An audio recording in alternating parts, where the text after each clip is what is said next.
it's Tom of Ottawa. And tonight for supper, we are having a recipe that is quite finicky and quite tricky to make, which is risotto. Specifically, shrimp risotto.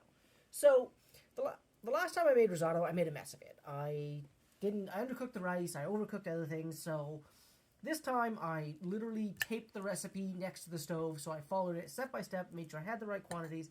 Hopefully, I did a better job. So what's in here is, obviously, rice. Now, I didn't have special risotto rice because it's hard to get, so I used a different kind of rice, a bit of jasmine kind of rice.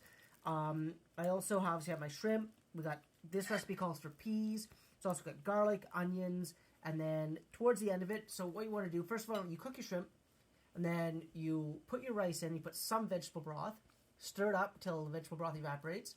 You add more vegetable broth until it evaporates, and then you keep adding about half a cup at a time vegetable broth until you got the right consistency. Now, in this recipe, I also added a bit of white wine at the start. You don't have to, but it's something I did. It adds a bit of flavor to it, if you like the white wine flavor.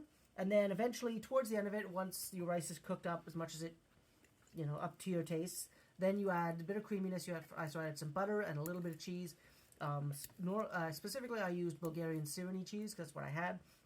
I stir it all up until it's nice and creamy, and then you have shrimp risotto. So, as you can see here, I also, during the course of it, you added your seasonings. I had salt, pepper, but I also used some Tuscan sea salt to add a bit of extra seasoning, and you sort of add that to taste during the cooking process. So, I'm going to take a taste here just to see how I did in this quite complicated dish, or quite tricky dish to make.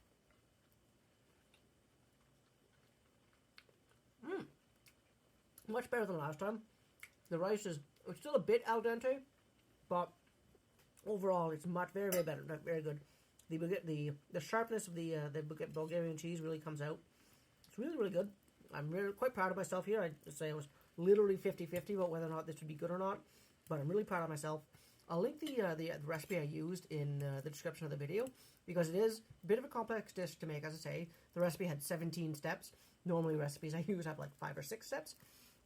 But either way, it's if you want to challenge yourself a little bit as a home cook, it's something to give a try.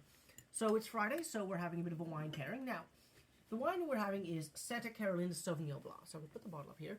Now, Santa Carolina Sauvignon Blanc, the one reason why we chose it is that at the LCBO here in Ontario, it is $10 and is probably the best $10 white wine.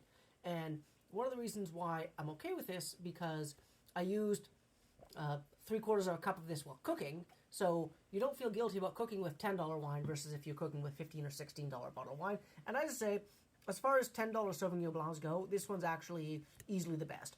So I'll take a quick sip here just to give a tasting note. And quite citrusy on the nose. Quite dry with a little bit of citrusiness, but it goes quite well with shrimp. So, yeah, as I say, if you want to challenge yourself as a cook, try this recipe. It's worth it. It's worth the effort if you got the time and got the patience for it. But yeah, so I'm going to get stuck into this surprising win. But till next time, I'm Tom of Ottawa.